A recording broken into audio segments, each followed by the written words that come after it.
આજરોજ અમે સાયખા જીઆઈડીસીની આજુબાજુમાં આવતા ગામના પશુપાલકો અને આમ આદમી પાર્ટીના કાર્યકર્તા સાથે મામલતદારશ્રીને એક આવેદન આપવા આવ્યા છે કે સાયખા જીઆઈડીસીની આજુબાજુમાં એક જાહેરનામું મળવામાં આવ્યું છે. થોડા ઘણા દિવસ 3-4 દિવસથી જોતા એ જાહેરનામું કોને માર્યું એનો કોઈ ઉલ્લેખ નથી. મામલતદાર કલેક્ટર સાહેબના શ્રીના આદેશથી મારવું જોઈએ, પણ એવું કોઈનો આદેશ ત્યાં છે નહીં. ને જાહેરનામામાં એવું લખ્યું છે કે પશુપાલકોને કેમિકલ હોવાના લીધે અહીંયા પ્રતિબંધ છે, એટલે આવવું નહીં. ને જો કદાચ આવશે તો પશુપાલકોને જે પણ નુકસાન થશે એની બધી જવાબદારી પશુપાલકના માલિકની રહેશે.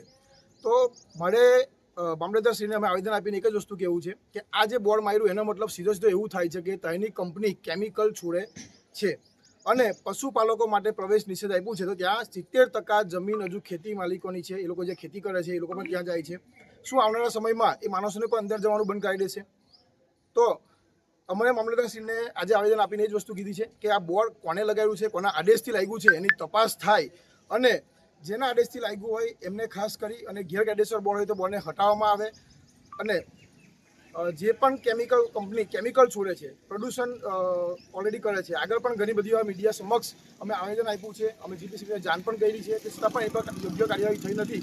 તો એ કંપની પર કાર્યવાહી થાય, કેમિકલ છોડતી કંપનીઓને કેમિકલ બંધ કરવામાં આવે અને પશુપાલકોના રક્ષણ માટે યોગ્ય કાર્યવાહી થાય એવી અમારી માંગ છે. તાત્કાલિક ધોરણે આ બોર્ડ હટાવવામાં આવે અને કોના હુકમથી આ બોર્ડ વાગ્યા છે એની નોંધ લેવાય, એની તપાસ કરી અને એની પર યોગ્ય કાર્યવાહી થાય.